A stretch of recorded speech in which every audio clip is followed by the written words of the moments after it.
Olá, meus queridos, tudo bem? Que alegria vir compartilhar com você mais uma palavra. E eu sei que essa palavra vai encontrar com o seu coração. Eu sou a Paula Roberta e a minha alegria é obedecer o meu Pai.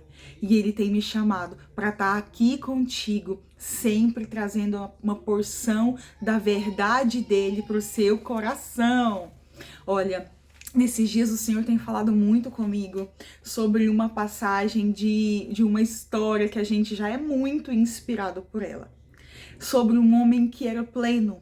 Um homem que em momento nenhum na palavra de Deus a gente vê lacunas a serem preenchidas na sua alma ou no seu coração, no seu espírito. Era um homem fortalecido pelo Senhor, que se relacionava com Deus. Era um homem que ouvia a Deus e era guiado pelo Senhor. Então, essa história é para você, mulher de Deus, essa história é para você, homem de Deus, pessoas valorosas diante do Pai, que tem um chamado para responder diante do Senhor. É a história de Abraão. Ah, gente, quem não ama a história de Abraão? Porque é o pai da fé, ele nos inspira na nossa caminhada com o Senhor.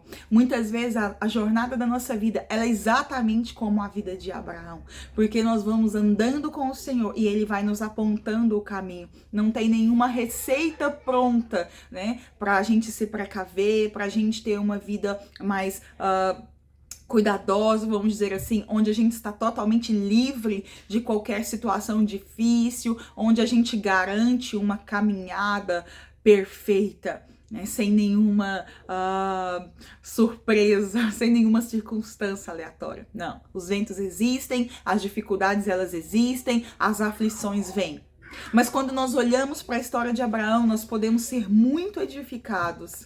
Sabe por quê? Porque nós sabemos que Deus surpreendeu Abraão e usou a vida dele e a família dele para que toda uma geração e as gerações próximas fossem abençoadas, tivessem uma paternidade. O que Deus fez através da vida de Abraão, eu não vejo Deus fazendo, né, através de outros grandes homens de Deus. O que Deus fez aqui foi confirmar uma paternidade, foi lançar uma palavra, uma promessa de bênção sobre todas as gerações próximas. Uau! Sabe aquelas histórias assim que a gente nem acredita? Meu Deus, olha só o que ele viveu com o Senhor. É demais, não é mesmo? Só que tem um ponto alto aqui da história de Abraão. Tem algo que tem assim movido muito meu coração nesses dias. E a minha oração é para que o Espírito Santo ministre isso no seu coração. Eu quero que você tenha um entendimento aqui. Sabe, queridos, nós às vezes achamos que as coisas que acontecem na nossa vida é meio que por acaso. Ah, depende da sorte. E às vezes a gente cai na bobeira de nos comparar com outras pessoas, né, que estão ou no mesmo ambiente que a gente, que tem uma história parecida que a nossa, e a gente pensa assim, ah, Deus ama mais essa pessoa, por isso que isso aconteceu na vida dela. Ah, Deus, né, encontrou graça diante dessa pessoa, talvez por quem ela é. E a gente cai nessa bobeira de trazer algumas coisas que não são verdades, porque não é dessa forma que o Senhor trabalha. Deus tem algo para cada um de nós. Todos vocês que estão me ouvindo agora, preste atenção. O Senhor tem algo para a sua vida específico, que é para que você desfrute, que é para que você viva. E isso não é a Paula que acha, não, mas é a palavra do Senhor que nos ensina, que nos mostra, né? Lá em Salmo 139 fala que antes que nós fôssemos feitos, o Senhor já sabia de nós, da nossa existência. E cada uma das nossas particularidades, o Senhor se agradou delas. Cada um dos nossos traços. E Deus sabe o nosso nome, né? Ele nos chama pelo nosso nome. E sabe quantos fios de cabelo tem em cada cabeça. E isso é particular, tá? É um pai que conhece cada um de seus filhos. E eu acho tremendo demais isso. E quando nós olhamos para a história de grandes pessoas que a gente admira, a gente fica tentando às vezes entender, uau, como foi que essa pessoa chegou neste lugar? Nossa, que bênção que é a vida dessa pessoa, como eu gostaria que fosse assim comigo também. Então, o que eu quero trazer nesta mensagem hoje é um grande segredo. Nós vamos entender muitas vezes o que faz com que o coração do Senhor se mova, né? O que toca o coração de Deus. A Bíblia já nos diz que o Senhor ele não resiste a um coração quebrantado. né? Então o Senhor, ele sempre olha para o nosso coração. O Senhor, ele observa as nossas intenções. E ele disse isso também, quer ver outro contexto bem diferente, para o profeta Samuel, quando foi para levantar um rei, ungir alguém que ficaria no lugar de Saul. Ele disse para Samuel: olha, Samuel, eu não vejo as pessoas como você vê. Eu tenho uma outra forma de olhar para as pessoas. Eu não analiso a parte externa dessas pessoas, mas eu observo o coração dessas pessoas. Então, olha, cuidado, não olhe assim, não escolha um rei por causa que essa pessoa aparenta estar capaz, ser forte. O Senhor, o tempo todo, ele busca o nosso coração. Na verdade, ele fala aquele que clama de todo o coração encontra. O Senhor olha para o que te move, para a sua essência. Tá bom, meus amados, minhas amadas? É isso que o Senhor olha. Lá em Mateus, em uma parte tão importante de Mateus, ali no capítulo 6, o Senhor fala assim: aonde está o seu tesouro? Aí também está o seu coração. Porque o nosso coração fica naquilo que é importante e precioso para nós. A Bíblia nos alerta, ai gente, de capa a capa, sobre como está o nosso coração, como andam as nossas intenções. Então nós vamos ler agora um pedacinho de Gênesis capítulo 15, tá? Que eu tenho certeza que o Senhor vai confirmar no seu coração algo muito importante, para você poder entender o que estava por trás de toda a história maravilhosa e bendita de Abraão. Depois disso, Abraão teve uma visão e nela o Senhor lhe disse: Abraão, não tenha medo, eu o protegerei de todo perigo e lhe darei uma grande recompensa. E Abraão lhe respondeu assim: ó Senhor meu Deus, de que vale a tua recompensa se eu continuo sem filhos? Eliezer de Damasco é quem vai herdar tudo que eu tenho. Tu não me deste filhos, e por isso um dos meus empregados, nascido na minha casa, será o meu herdeiro. Então o Senhor falou de novo e disse: o seu próprio filho é que será o herdeiro, e não o seu empregado, Eliezer. Aí o Senhor levou Abraão para fora e disse: olhe para o céu e conte as estrelas se você puder. Pois bem, será o número dos seus descendentes. Abraão creu em Deus, o Senhor, e por isso o Senhor o aceitou, né? Isso foi-lhe imputado como justiça. Por quê? Porque ele creu. Ele creu nessa grande promessa, nessa aliança, porque a Bíblia diz que então o Senhor fez uma aliança com ele e falou: você vai ser pai, sim. Sabe o que eu aprendo com essa história? Abraão precisava clamar por filhos. Ele tinha já Ismael, né, que foi nascido da serva da sua esposa. Ele já tinha ali alguém, né, filho dele. Sabe, Abraão tinha tantos servos, empregados, pessoas ali que podiam herdar tudo que Deus estava colocando no caminho dele, para ele fazer parte. Minha querida, meu querido, o que é um coração que toca o coração do Senhor? É um coração que é disposto a partilhar das responsabilidades, a participar, a viver junto com o Senhor, a demanda daquilo que Ele quer projetar na terra e que Ele quer para seus filhos. A gente sabe que filho não é o tempo todo flores. Nós temos sim trabalhos, uma demanda tempo. Filho exige tudo de nós, mas Abraão tinha um coração que estava olhando para Deus e falando: Senhor, o Senhor sabe o que move meu coração. A minha família, a família de Abraão era tudo para ele. Nós sabemos que lá na frente ele entrega Isaac para um sacrifício, né? Porque Deus o pediu. Abraão tinha um sonho realizado porque Deus deu para ele aquele filho. Mesmo assim, ele não tomou para si, mas ele entregou para o Senhor.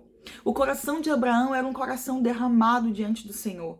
Abraão, tudo que ele queria era participar, era fazer parte de forma legítima de tudo que Deus queria fazer sobre a terra. E não era um filho só para ele, mas ele queria realmente ser parte daquilo. O desejo de Abraão era totalmente se entregar ao Senhor. Abraão era um homem pleno, que tinha tudo e estava chamando para ele novas responsabilidades. Ele estava realmente querendo ser um grande exemplo, né? Ele queria não só ser o pai da fé, mas ele queria ser um pai. Ele não só queria ser o pai da fé, ser esse exemplo de fé, mas também um exemplo de homem, né? Um exemplo para o lar, um exemplo para a vida, um exemplo de um pai de família. Uau! Isso é lindo demais. Eu sei, lá em Gênesis 12, o Senhor chama ele, o Senhor faz ali grandes promessas para a vida dele, mas este era o coração deste homem que o Senhor escolheu. Você consegue entender a riqueza que existia dentro de Abraão? Não é à toa, né, gente? Não é à toa que este homem era visto por Deus com tanta graça.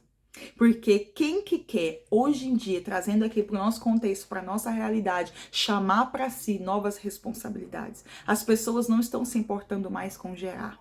As mulheres não estão tão preocupadas em ser mães. Os homens estão fugindo cada vez mais das suas responsabilidades de pai.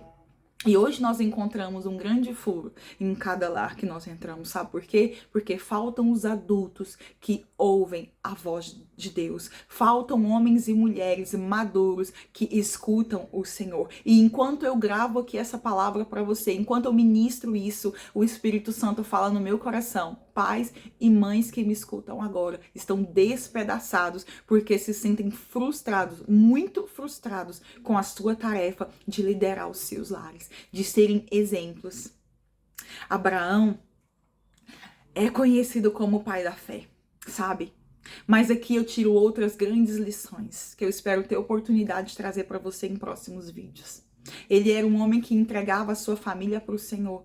Ele era um homem precavido que sempre oferecia sacrifícios ao Senhor. Ele era um adorador do Senhor que foi inspiração para seus filhos, que não gostava de confusão na sua casa, que assistia às demandas do seu lar, que participava, ele era presente, ele era um pai. De verdade, como os lares de hoje em dia precisam. Ele é um modelo para os homens de Deus, para mulheres de Deus. Por causa da sua presença, por causa da sua integridade, os seus valores eram totalmente espirituais. Uau, aleluia. Que nós possamos aprender que o nosso coração precisa voltar para o nosso lar. Ei, aonde está o seu coração? Aonde você tem enterrado o seu tesouro? Quais são os seus tesouros? Quais são as suas metas, as suas buscas? O que você tem feito na maior parte do seu tempo? Será que está voltado todo o seu esforço no desejo do Senhor, em participar do que o Senhor quer fazer neste tempo, nessa geração? Ou você tem apenas se preocupado com coisas passageiras, né? Pelejando, trabalhando, se esforçando para juntar tesouros na terra, onde não vai durar para sempre, né? Onde a ferrugem come, né? Onde os bichos podem facilmente acabar, onde o tempo destrói. Aonde você tenha juntado tesouro? Será que é na mesa da sua casa?